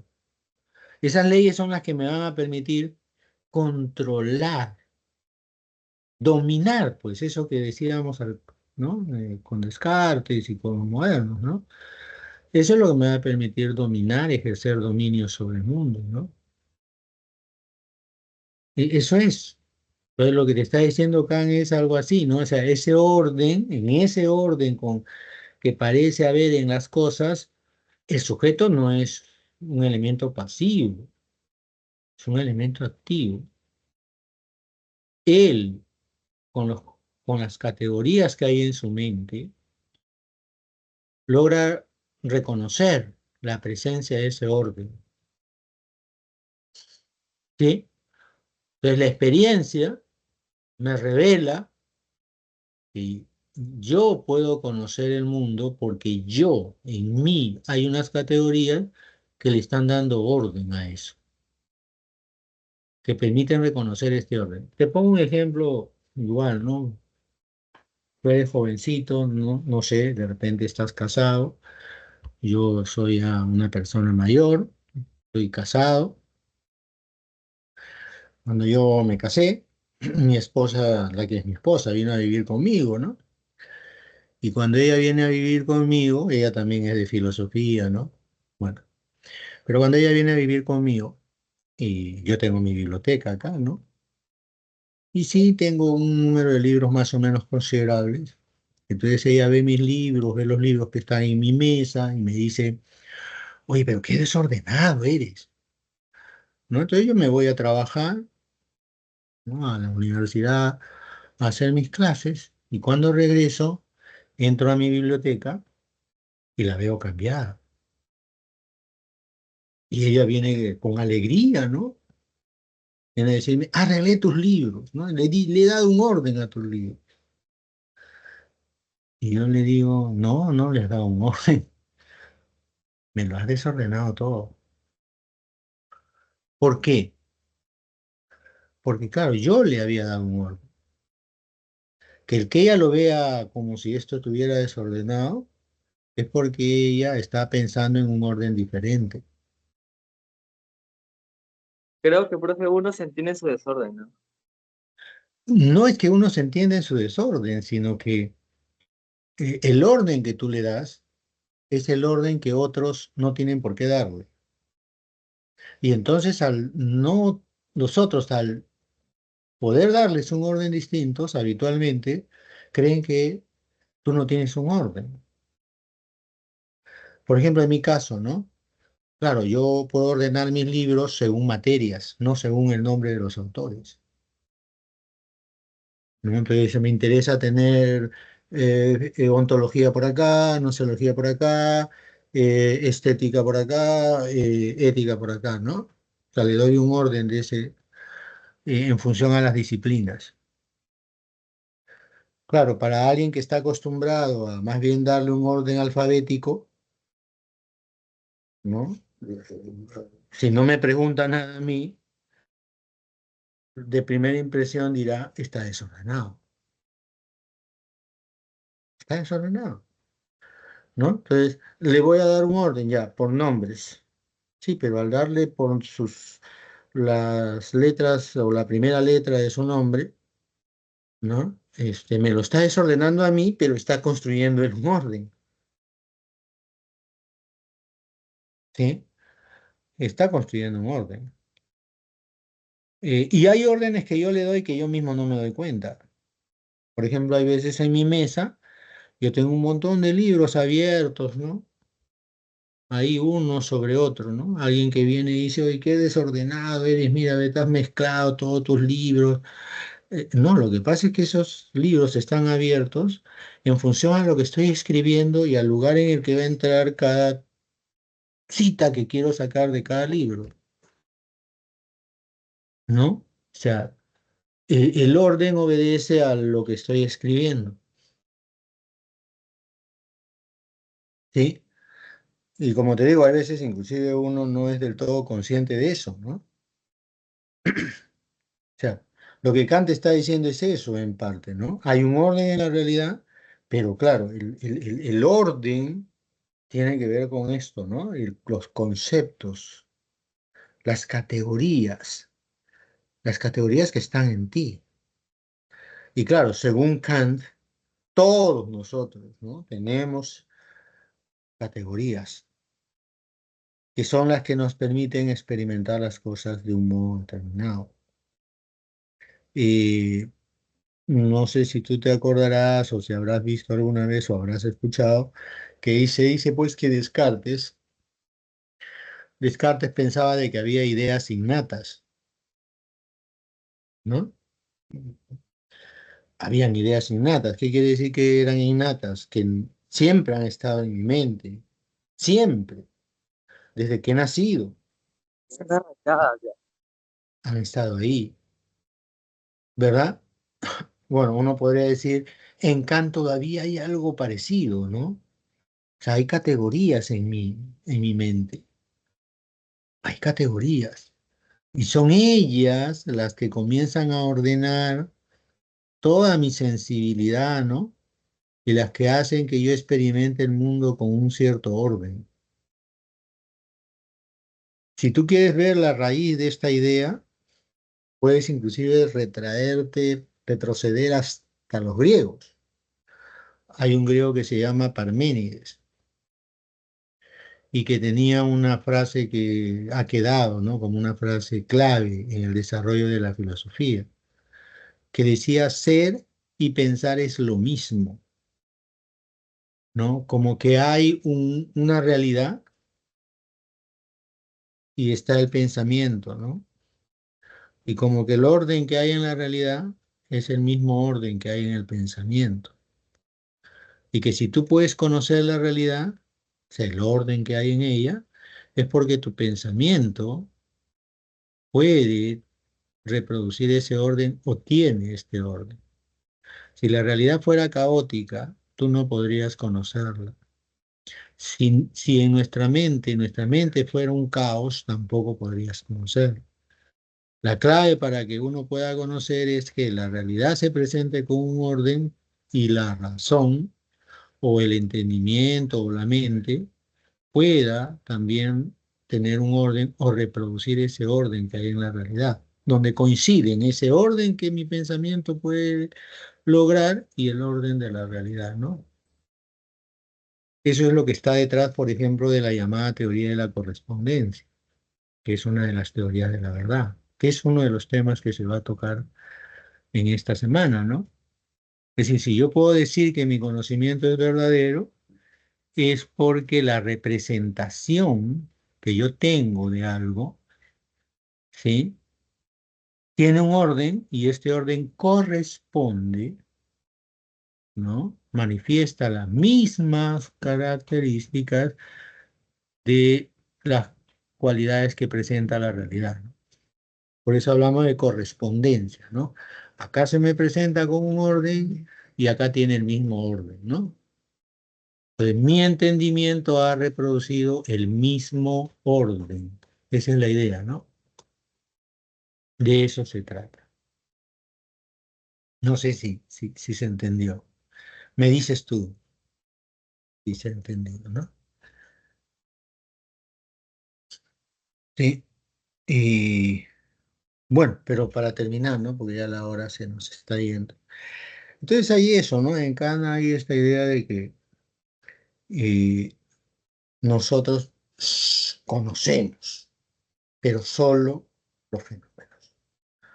Y como hemos dicho, ahí él se está refiriendo a la ciencia, al conocimiento científico.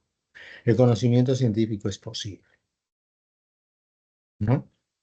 Y eso es lo que, digamos, permitirá que el conocimiento científico se justifique, o sea, Kant está justificando el conocimiento científico, pero este tipo de conocimiento, ya hemos dicho, no es un tipo particular de conocimiento. Pero, por ejemplo, Kant no ve el tema, aunque por ahí ha desarrollado la idea de la evolución del cosmos, pero no ve el tema de la presencia histórica o la historicidad del conocimiento, ¿no? O sea, o sea, vamos, ¿no? En un proceso de de continua evolución, de continuo desarrollo y de continuo progreso, avanzando en el conocimiento. Esta idea que el conocimiento va cambiando, pero donde ese cambio en el conocimiento muestra, ¿no? Que hay un avance en el mismo, ¿no? Que vamos yendo de la ignorancia hacia cada vez un mayor conocimiento de la realidad. Eso todavía no se ve claro en Kant. Eso lo traerán gente ya como Hegel, Marx, ¿no? Los propios positivistas, ¿no? Que ya nos van a hablar de cómo el conocimiento va a ir evolucionando, ¿no? Va a ir cambiando, pero donde cambiar quiere decir va saliendo, ¿no? De la ignorancia y progresivamente va alcanzando mayores logros, ¿no? Lo- eh, hay una evolución, un cambio, pero vuelvo a insistir, ¿no? O sea, ya no se trata de, no conocíamos las esencias, ahora las conocemos, ¿no? No, ahora se trata de que progresivamente van apareciendo nuevas herramientas, nuevos conceptos, nuevas maneras de ver el mundo, la vida, y nuestro conocimiento se va ampliando, ¿no? Va. Es más, el conocimiento precedente es necesario para el conocimiento que viene después, ¿no? Como que ahora estamos desarrollando todos los instrumentos, todo el marco conceptual que después hará que el conocimiento sea mayor, ¿no? El conocimiento está atravesado por la historicidad del propio ser humano, ¿no? Entonces, debemos esperar, y eso es lo que se plantea, por ejemplo, en el terreno mismo de la ciencia hoy, ¿no? Debemos esperar que lo que no logramos ahora resolver, en el futuro sí lo podamos hacer porque nuestro conocimiento avanzará, aparecerán nuevas categorías, nuevas tecnologías, y eso ayudará a que nuestro conocimiento se amplíe, ¿no? De eso, digamos, se trataría luego, ¿no? Eh, el conocimiento está atravesado por intereses, ya el interés no necesariamente es la verdad, el, eh, a veces atraviesa el conocimiento el poder, ¿no? Se privilegian cierto tipo de conocimientos porque esos conocimientos lo que hacen es dotarnos de un poder, ¿no? Digamos, por ejemplo, ¿no? Hay gente que dice que hoy ya la gente no se interesa mucho por la filosofía, ¿no? Y entre otras cosas no se interesa mucho por la filosofía porque el conocimiento filosófico ya no da poder, ¿no?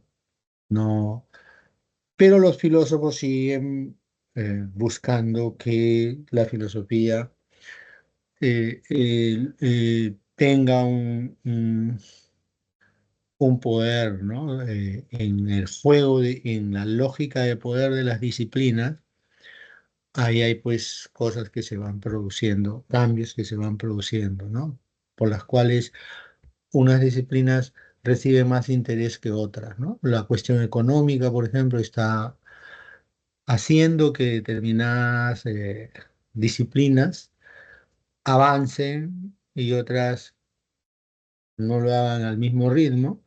Claro, si tú inviertes mucho dinero en la biología, probablemente la biología avance más que la física o que las ciencias sociales, pero tú le pones más inversión a la biología porque ves que a partir del conocimiento que logras en la biología, puedes desarrollar tecnologías, productos, cosas que son rentables y que pueden resultar beneficiosas para las empresas privadas, que suelen ser las que invierten mucho ahora en investigación, ¿no? Sobre todo las empresas que están vinculadas a la producción de fármacos, ¿no? Suelen invertir mucho dinero, no en aquello que podría ser beneficioso para la sociedad en su conjunto, ¿no?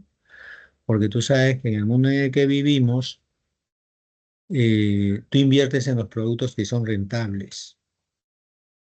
Y claro, hay enfermedades que no les prestamos interés porque no hay rentabilidad en solucionar esos problemas de salud, por ejemplo, ¿no? ¿Por qué no son rentables? Porque las personas que sufren esos padecimientos no tienen pues los ingresos para pagar los fármacos que se requerirían para curar esas enfermedades.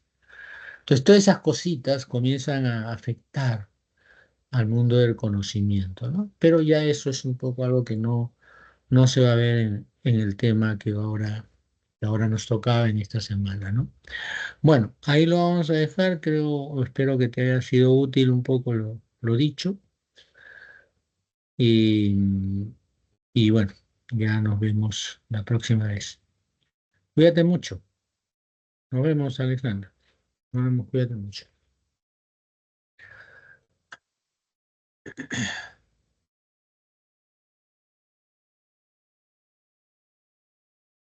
A ver, a no ser que tengas alguna pregunta, porque veo que todavía nos queda un poquito de tiempo. ¿Tienes alguna pregunta?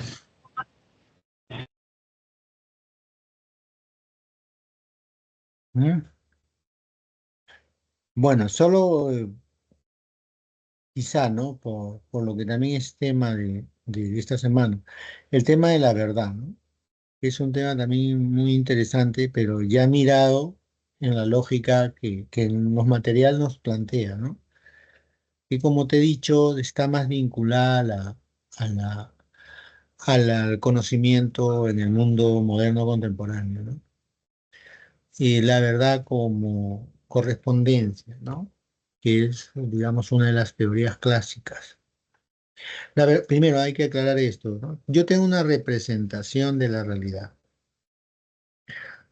Pongamos un ejemplo, que es, lo suelo poner además porque es el más habitual, el más fácil, digamos, para mí por lo menos, ¿no? Y en este intento de explicar de qué se trata la teoría de la verdad, ¿no? O las teorías de la verdad. Tú recordarás que en la época de Copérnico, Copérnico formula una representación del universo distinta a la que tradicionalmente se venía haciendo. Y cuando Copérnico la formula, su propuesta no solamente no va a ser aceptada rápidamente, ¿no? Se va a demorar como un siglo para que su teoría sea aceptada. Me refiero a esto, ¿no? Él presentaba el universo, o sea, propone una representación del universo según la cual el Sol está en el centro y los planetas están girando alrededor del Sol. Y eso era una propuesta, ¿no? Que chocaba con lo que era la propuesta tradicional, ¿no? La propuesta tradicional era la Tierra está en el centro y todo gira alrededor de ella, inclusive el Sol, inclusive el Sol, ¿no?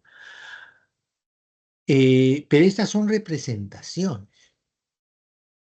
No hay que confundir las representaciones con la realidad. Estas son las formas en que hemos ido construyendo representaciones. Nosotros siempre construimos representaciones al momento que queremos dar cuenta de la realidad, ¿no? Claro, el problema de la verdad radica en cómo determinamos que esa representación corresponde con la realidad. O cómo logramos, ¿no? Determinar que, que hay una relación entre representación y realidad según la cual es posible, ¿no? eh, lograr determinar que una representación que hacemos de ella eh, efectivamente da cuenta de la realidad. Ese es el tema, ¿no? Cuando, por ejemplo, hablan del átomo y del cómo este sería, ¿no? Esa es una propuesta de un modelo que nos ayuda a entender el fenómeno de los átomos, ¿no? Cuando, no sé, se nos propone las teorías de Albert Einstein, es una representación de la realidad, no es la realidad la que se está describiendo ahí, es la forma en que se representa la realidad, en la que se cree que la realidad podría tener esa forma. Y entonces, claro, Copérnico propone esta manera de representarnos el universo, pero la idea tradicional, o sea, la idea que toda la mayoría de la población, casi todos aceptan, es esta otra, ¿no? La Tierra en el centro. Y es más, el propio Copérnico propone esta representación del universo y lo hace al momento mismo en que está muriendo él, prácticamente. Y él dice que lo hace además prácticamente cuando ya está cercana su muerte, porque recordemos, en esa época proponer una cosa así era peligro de muerte, era peligro de muerte, porque chocaba contra lo que la iglesia cristiana había asumido como verdad, ¿no? Para la iglesia cristiana, la verdad era que en el centro estaba la tierra. Al final de cuentas, la tierra es el centro de la creación y el hombre es el centro de todo, ¿verdad? Lo creado por Dios. Pues bien, tenía sentido colocar a la tierra en el centro, ¿no? Sí. Y entonces, así se pensaba, ¿no? Que así era la realidad. Además, ya no se asumía que esta era una representación posible, se asumía que así era la realidad. La Tierra estaba en el centro y todo girando alrededor de ella. Porque además la experiencia parece confirmar eso. Si tú te dejas llevar solo por la experiencia inmediata que tenemos, el Sol es el que parece estar girando alrededor de la Tierra, ¿no? Más bien el colocar al Sol en el centro, de la Tierra girando alrededor del Sol, más bien supone un despropósito, pareciera estar sosteniendo algo, digamos que no parece sostenerse, ¿no? No parecen haber argumentos que lo validen, ¿sí? Pruebas que validen eso, ¿no? Por eso ahí jugará un papel muy importante Galileo, ¿no? Gente como Galileo, gente como Kepler, porque ellos ¿qué van a hacer, no? Poco a poco van a ir mostrando que lo que está diciendo Copérnico, esa representación que nos está presentando, parece ser que da cuenta de la realidad. Parece que hay pruebas, que hay evidencia empírica que parecieran no poderse explicar sino a partir del modelo de Copérnico. Galileo, por ejemplo, descubre, ¿no? que hay un planeta que alrededor suyo tiene satélites girando. ¿Por qué eso es importante? Porque descubre que el sistema era más complejo de lo que se creía. Descubre que hay dentro del sistema hay otros sistemas, ¿no? Y donde están aconteciendo cosas que solo se pueden explicar mm, más allá de la teoría tradicional si asumimos un modelo distinto, ¿no? Va a descubrir que hay una sombra proyectada en la Tierra, en la Luna, va a descubrir que, eh, digamos, las estrellas tienen un movimiento, ¿no? que parece obligar a tener que resituar, ¿no? a los mismos planetas y colocarlos girando alrededor del Sol, porque si no, no se explicaría lo que él está observando. O sea, él no ve al Sol en el centro. Nadie ve al Sol en el centro y a todos los demás girando alrededor. No, sino que hay cosas que no se podrían explicar, ¿no? que resultarían inexplicables si no cambiamos el modelo. Y donde el nuevo modelo parece aportar, ¿no? una explicación sobre estas cosas que experimentamos, eh, y esto es lo que le da valor a las teorías, a las formas en que nos representamos, en este caso el universo, ¿no? Y entonces de eso se trata, le dicen usted en la teoría de la verdad, ¿no? Yo tengo representaciones y ahora tengo que ver cómo esto da cuenta de la realidad, ¿no? ¿Cuál es el vínculo que hay entre la representación y la realidad? Y la primera teoría que se nos presenta ahí es la de la correspondencia, ¿no? Descubro que estas características que el modelo me dice debe tener la realidad, comienzo a reconocerlas en la realidad misma. Pero está también las teorías de la verdad en términos pragmáticos, ¿no?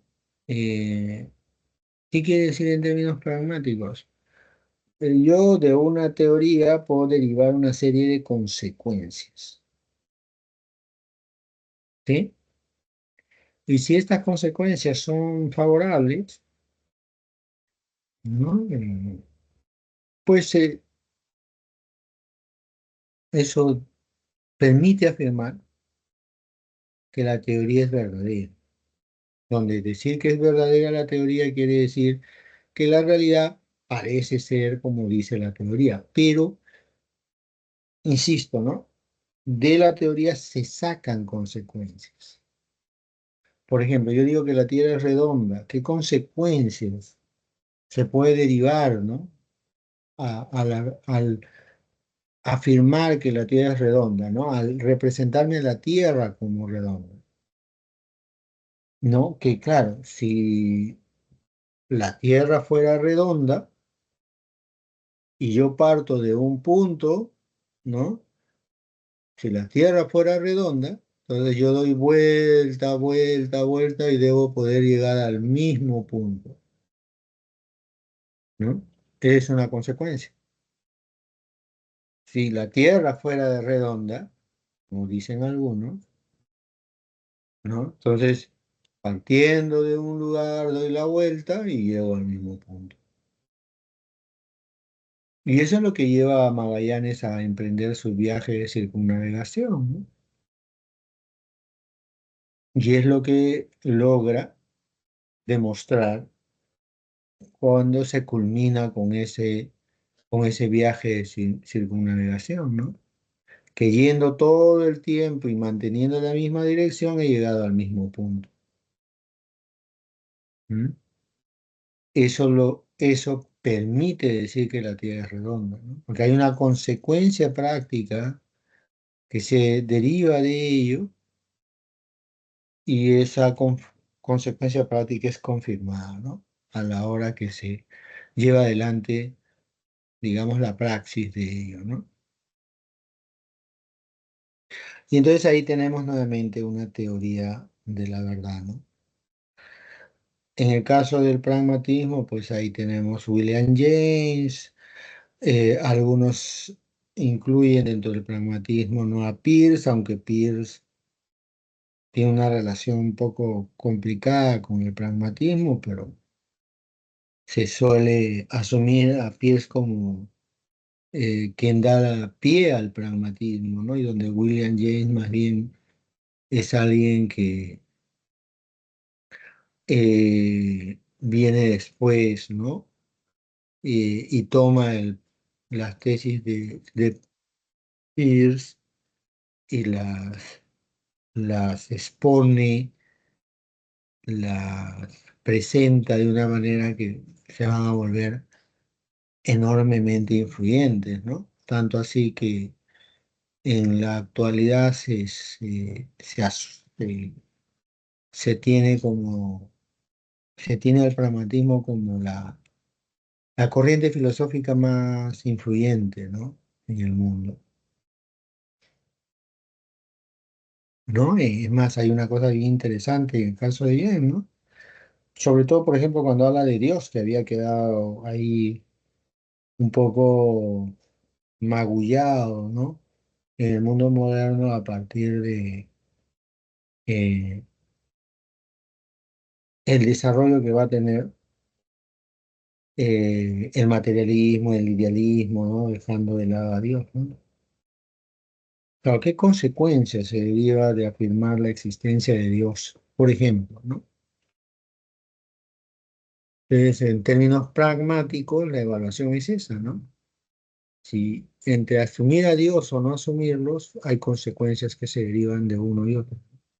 ¿Cuáles serían las consecuencias favorables? Digamos, entre un mundo con Dios y un mundo sin Dios, ¿no? ¿Qué consecuencias se pueden derivar de él? Y él, a partir de eso, él asume que creer en Dios tiene consecuencias más beneficiosas. Y por lo tanto, él no cuestiona a los pragmáticos que puedan afirmar la existencia de Dios, ¿no? Siempre y cuando se haga en esos términos, ¿no?